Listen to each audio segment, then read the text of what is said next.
On behalf of the Department of Communications, my name is Giselle York, and I would like to welcome all to today's press conference on the outcome of negotiations of the border on St. Martin. On today's panel, we have with us the Honorable Prime Minister, Sylveria Jacobs, and the Director of the Foreign Affairs Department, Mr. Patrice Gomes Jr. I would now like to turn the floor over to our Honorable Prime Minister for her opening remarks. Prime Minister, you have the floor. Thank you, Giselle, Ms. York, and a pleasant good morning to the people of St. Martin, the media here following, as well as those following via our media as well. Welcome to my colleague and Acting Head of Department, Mr. Patrice Gomes, who I must thank profusely in advance of these opening remarks, as he has been working diligently with his very small department to ensure that we could have arrived at this position. And it's taken quite some years and much diligence on his behalf, and of course, collaboration with other departments and ministries. Since the end of 2022, reports have been in the media from both kingdom level as well as from the side of France regarding the border. More specifically, that an agreement had been reached on the location of the border between St. Martin and Saint-Martin. These public discussions were deemed premature by this government, as the proposals had not yet gone through the proper channels of approval. In fact, the agreement had only been reached at a technical level and still had to be approved at the ministerial level, meaning at the Council of Ministers level right here on St. Martin, and then onto the Kingdom Council of Ministers in The Hague. That is on our side. The approval process was finalized between both states, so getting to that point, in March of this year, at the end of March. And as you know, that rolled right into our holidays and the like.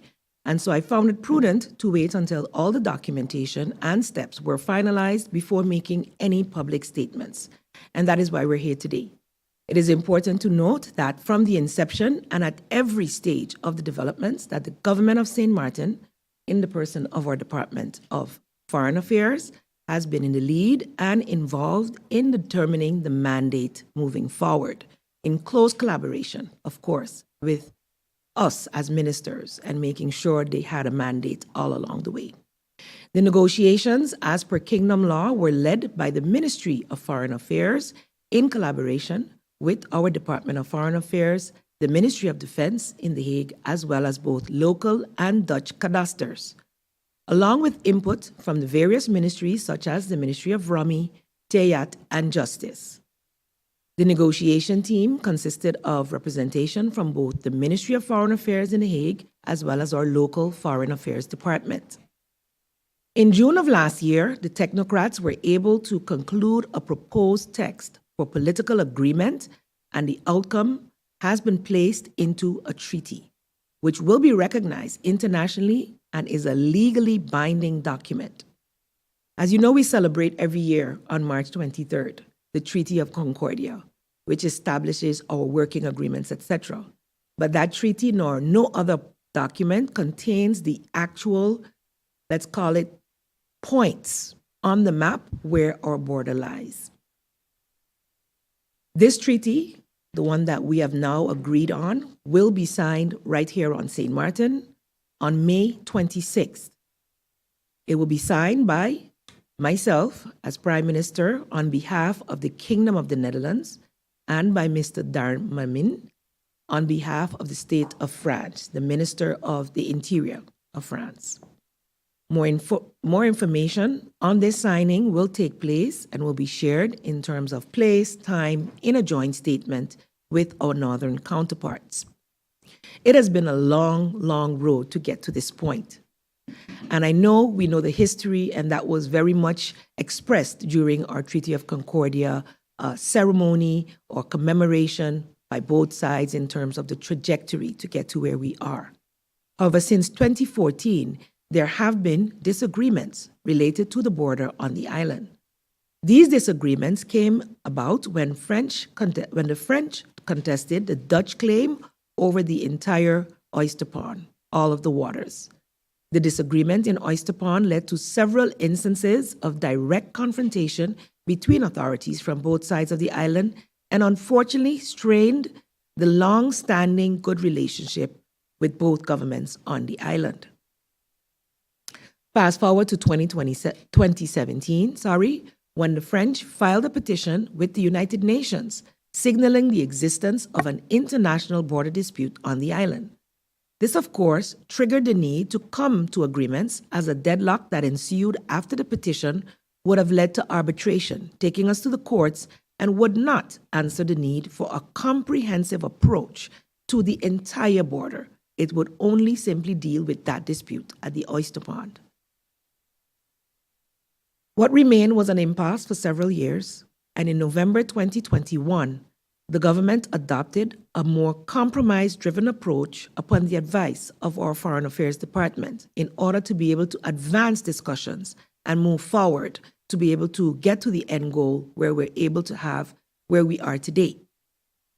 Today, I am pleased to announce that after 9 years of deliberation, we are finally able to put to rest the border issue on St. Martin. We now have agreements on where those points lie, and I will now go over to clarifying the border, the negotiated border, but of course, I would have preferred to be able to do so visually, as I'm also a visual person. However, the maps were not yet ready for us to be able to show how or visualize the changes. The technical experts are still busy working diligently to finalize this, as there are 348 points that need to be enhanced on the line to be able to draw that line. Having said that, for your attention, the changes that are noteworthy to mention are that along the road in Kupakoi, this will shift slightly to the north. So when I say in favor of the Dutch, to be quite honest, there were times where the Dutch, we claimed the border to be here, and the French claimed it to be elsewhere. So if I say shift to the north, it is then meaning that it is according to where we felt it was. And if I said it's shifted to the south, it's then based on, or the west, it's based on where the French cadastres determined it to be. So the border along the road in Kupakoi will shift north in favor of the Dutch. The border along the Marigot Hill Road will shift slightly north in favor of the Dutch, encompassing a road. In conformity with Dutch sovereignty, we will retain authority in the higher Bethlehem area. As you know, that's an area that's about to be developed right now. And the border along the road in Belle Plaine will shift to the west in favor of the French. So as you know, some of you may know, the road has historically been half Dutch, half French, but has been always maintained by the French, and so now they will retain ownership of the entire road from the border point up to Pumoon area, as you may know it. The border along the road leading to Oyster Pond will shift north, also in favor of the Dutch, and the Oyster Pond, which was the greatest contention at the time, will now be based on the principle of equidistance, which is internationally recognized, be shared equally between French and Dutch St. Martin. So the Oyster Pond will have the equidistant, quote-unquote, invisible line, as it is in the lagoon. The changes, for the most part, concern public areas, and as such, the land areas that I mentioned, individuals are not impacted. It's either public land or it belongs to the same family on both sides. The largest change, of course, is at the Oyster Pond, and the border now runs through the middle of the pond, giving equal share of water to both sides. In simplified terms, the southern part belongs to the Dutch Kingdom, St. Martin, and the northern part to Saint Martin or the French Republic. The persons that will be negatively impacted have been informed. However, the new treaty ensures that the relevant authorities on both sides will ensure that the rights of anyone impacted by the change will be properly addressed. I would like to stress that the realization of this treaty legally establishes the boundaries of South and Northern territories. That is all. It does not further divide us or anything of the sort, nor does it undermine the oneness and the unity that we have forged over the years and cemented with the hoisting of our unity flag. We continue to speak of this island as one. However, now clarity is given to all concerned so that we can move forward, development can take place, and people can move on with their daily lives. And also, as we move on, from this point, we're able to also move forward with other protocols and understandings, memorandums of understandings with our French counterparts in the interest of the people of St. Martin. Some of the benefits are, as I mentioned, the clarity, which removes the ambiguity and facilitates long-term planning and development. It will also, this treaty, be advantageous for cross-border cooperation. We have re-engaged to have a broader Franco-Dutch relationship and cooperation in education, in health, and security agreements that you'll be hearing more about in June for our slated quadripartite meetings, which will take place in the Netherlands. And it makes provisions for the establishment of a joint border commission and a cooperation platform to facilitate the continued cooperation between the governments on both sides. The treaty also makes provisions to promote cooperation on all cross-border land and inland waterway connections of common interest. And in the negotiations, we ensure that the right to access, freedom of navigation, mooring, freedom to conduct artisanal fishing in both Simpson Bay Lagoon, and Oyster Pond were secured. With this being said, I would like to thank you for your attention and for the work of all the technocrats involved over the past years on Saint-Martin, as well as those in St. Martin, as well as those in The Hague and Paris. And finally, I promise to share the map as soon as it becomes available and look forward to any questions the media may have.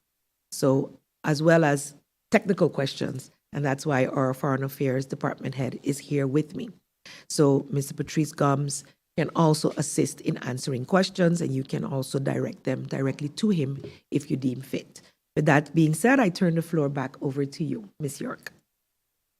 Thank you, Prime Minister, for your remarks. As the Prime Minister indicated, Mr. Gomes is available for any technical questions but does not have a statement. We would now like to open the floor to our members of the media present. We will start with Ms. Bibi Hodge-Shaw of SMN News. Thank you, Giselle. Good morning, Prime Minister. Good morning, Mr. Gomes.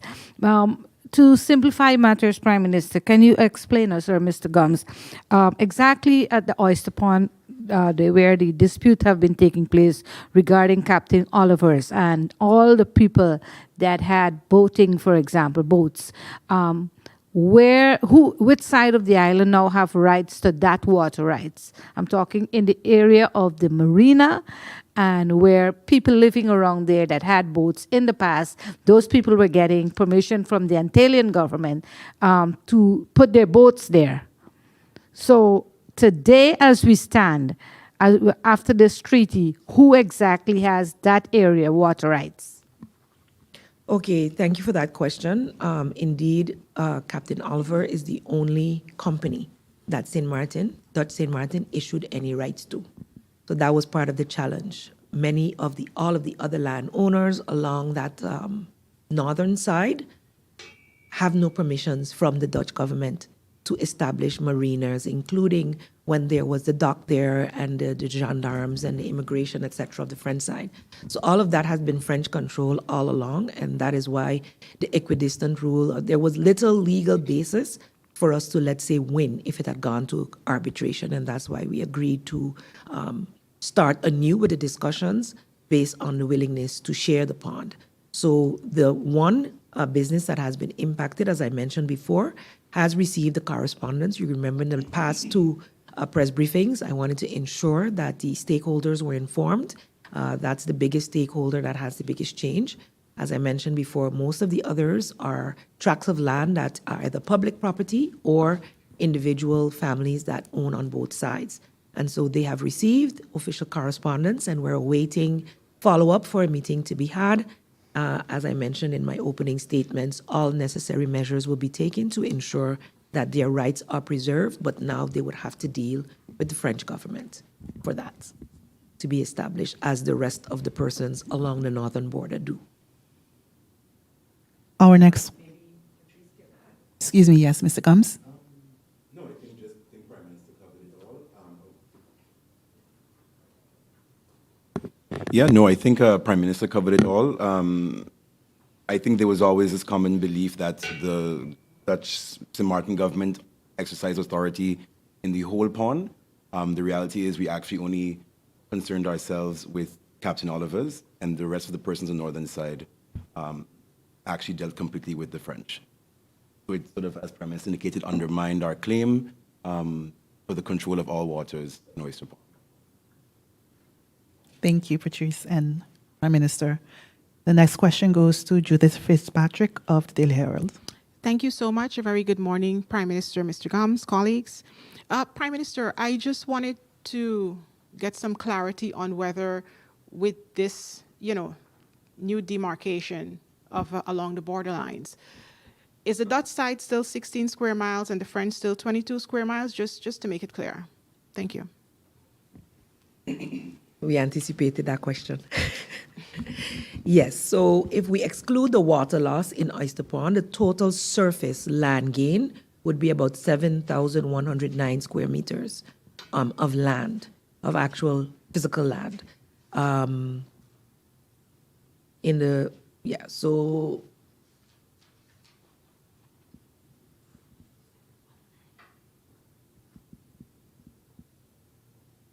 I don't have the exact square meters after that, but I'm sure that once we finalize the drawing of the map, then the actual square meters per side will be able to be divulged.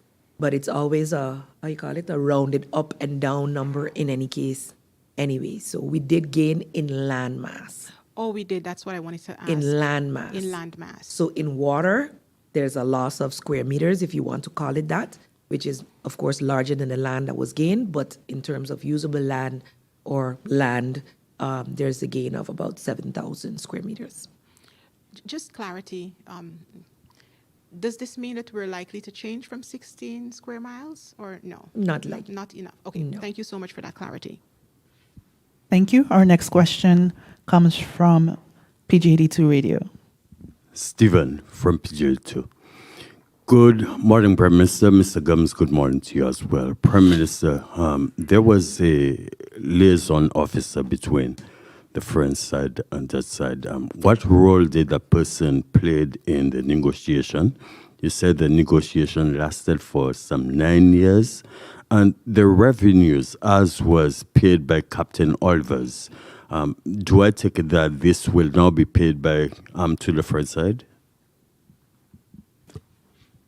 Yep, thank you. So the liaison officer position that existed in St. Martin prior to 10-10-10 essentially got taken over by the Department of Foreign Affairs. Before we became an autonomous country, Foreign Affairs was in Curacao, but we needed to have someone more local, particularly with regard to French-Dutch relations. When we became an autonomous country, we established the Department of Foreign Relations, and that sort of very informal role of the liaison officer became formalized in the Department of Foreign Relations. On the question of the revenue from Cactus NV, Captain Oliver's, that will now, of course, go to the French side government in terms of taxes that has to be paid. That all will now shift to the French authorities. Thank you, Bibi. All right. Prime Minister, over the years, and if possible, as far as I can remember, there have been absolutely no control at the border point in Oyster Pond, even though there are people leaving the island from Oyster Pond to go, for example, neighboring St. Bart's. Today, now that we have an agreement, do you believe at this point in time there will be some type of border control at Oyster Pond so that people can have clearance when leaving the island or even entering the island?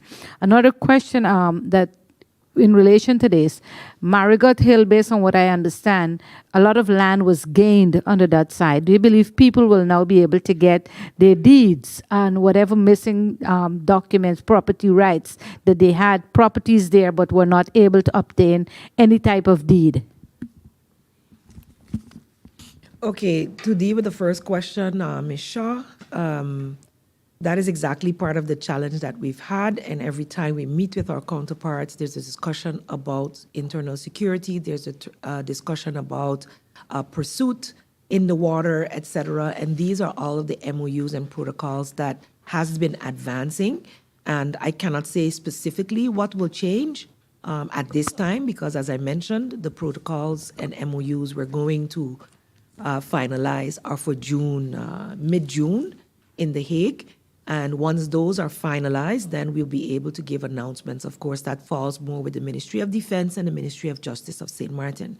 So those discussions will then be had as to what type of controls will take place. But of course, both sides of the island are very, very concerned with the security risk in that area. And that's why it was so important for us to move forward and agree on the way that this would be managed. The entrance also will be partially Dutch and French. The entrance to the Oyster Pond itself, with I think it being also going more to the north as well. So there's where another area in the sea where our entryway from the south is a bit larger than that from the north. As it relates to Marigot Hill, so permit me to allow June to pass, and then we make further discussions jointly with our French counterparts as to how hopefully security will be improved in that area and in general. As it relates to Marigot Hill, there was a discrepancy as to access to utilities, for instance, and a road. So practically there was a home that was on the Dutch side, so there is one, that one didn't change, but there was another one further that had an access that the road was on the French side. That road now becomes the Dutch side, quote unquote. So, you know, utilities and everything can be pulled along that line, and everything, all the landowners along that area will now have better access to the utilities of the Dutch side. The one home that was impacted, Dutch-French, remains as it is because it would create a very jagged line to go around that home. So it remains where it is in front of the home. I'm hoping that I've clarified. It's clear? Thank you, Judy. Thank you so much. Prime Minister, you emphasized at the last press conference as well as today regarding discussions with stakeholders prior to making this announcement. Can you give us an indication as to what their feedback was? Are they happy? Are they, give us an indication as to their feedback.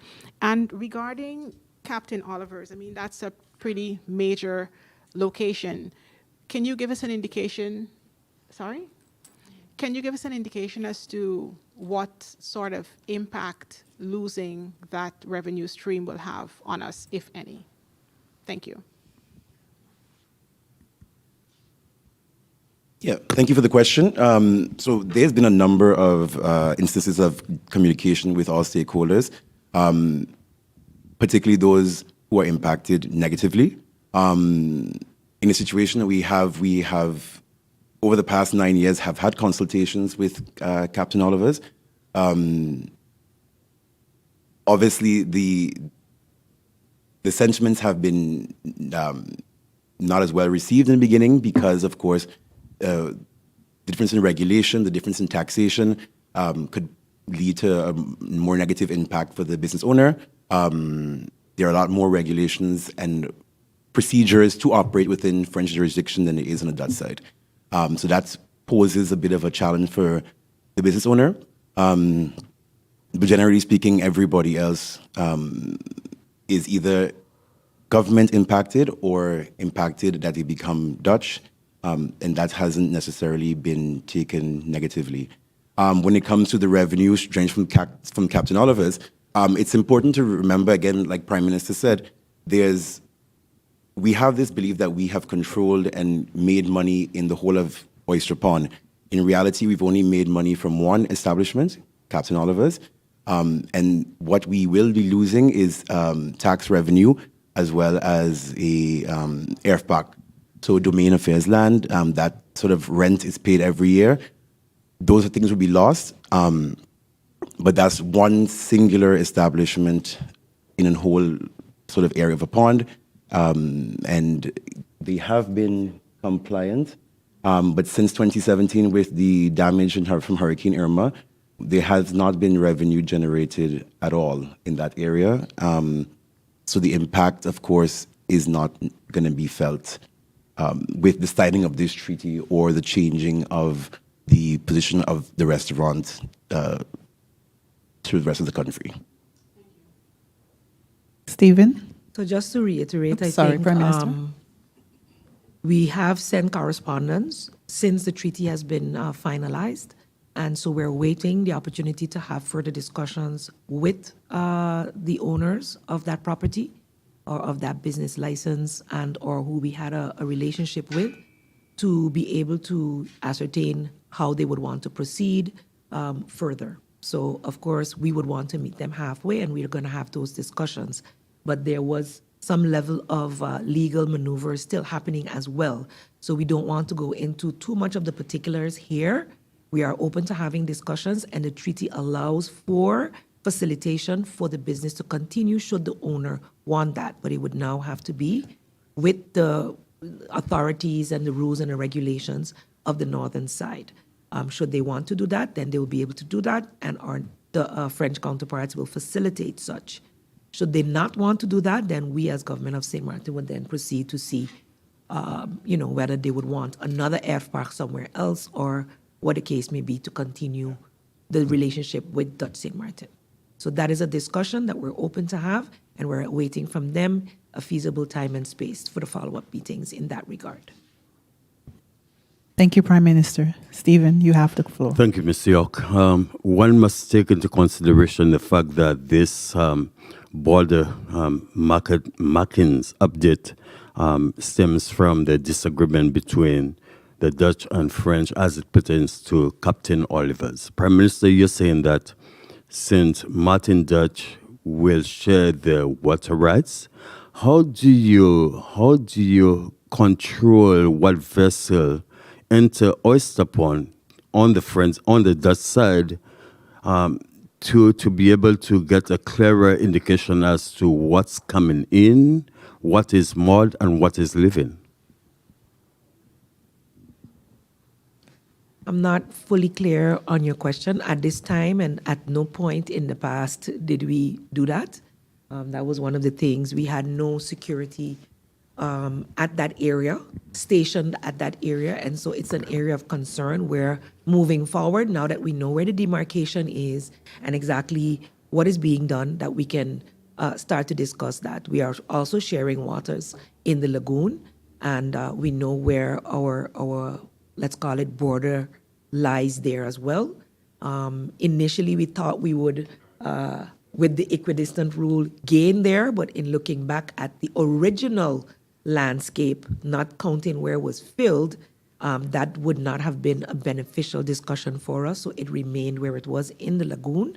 And we do have cooperation between the French and Dutch, the Coast Guard and the police and the gendarmes that patrol the lagoon area. And so we will have to, now that we have an agreement moving forward, which will be signed on the 26th of May, and I must say not go into force immediately. Once it is signed, then it still has to go up to the parliaments of the two states, so the Kingdom Parliament and the French States Parliament. Of course, it will be shared with the local parliaments as well, where they will be able to peruse it. But I must mention that we did have an informative session with Parliament once we had agreed on what the points would be before it actually went on for approval in the Kingdom Council of Ministers. So the Parliament of St. Martin has been apprised behind closed doors because, of course, until the treaty is finalized, it could not be a public meeting. Not that we per se needed approval, but to ensure transparency in what could be considered a very sensitive topic. I'm not sure that I cover all your questions. So moving forward, we'll be able to make agreements on how we will be securing that area. Our final question will come from Ms. Judith Fitzpatrick of the Daily Herald. Thank you so much. Based on what you just mentioned, Prime Minister, when can we expect it to enter into force following the signing? Thank you. So the actual going into force will take about 6 months to a year, and so there will be sufficient time to make any and all arrangements with those who have been impacted. Thank you so much. And that brings us to the end of our question and answers segment. I would like to thank the members of the media for their presence here today, and of course, the presence of our Honorable Prime Minister, as well as the Director of our Foreign Affairs Department. the Prime Minister would like to make one final statement. Yes, thank you, Giselle.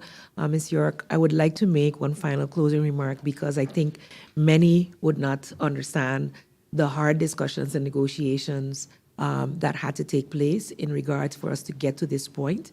And it is only, let us say, it does have a negative impact on one business owner, but that impact has been felt by that business owner and the rest of us since 2017 especially. And so we're very happy that we can move forward to be able to get the necessary MOUs and protocols to improve the quality of life, especially security within that area and across our complete borders, as well as in areas like I mentioned of health, education, and security.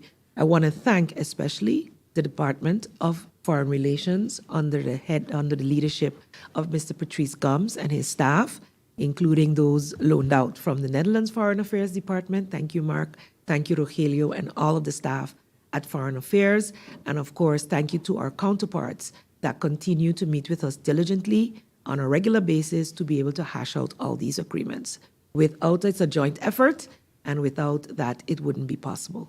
So thank you for joining us for this press conference this morning, and we will be issuing some written statements as well as the day continues and provide you with the necessary information for your broadcast. Thank you, and a blessed good morning. That brings us to the end of today's press conference on the outcomes of the negotiations of the border on St. Martin. We would like to thank you, our virtual audience, for joining us here today. And once again, on behalf of the Department of Communications, my name is Giselle York, and we all wish you a pleasant day further. Have a great day, St. Martin.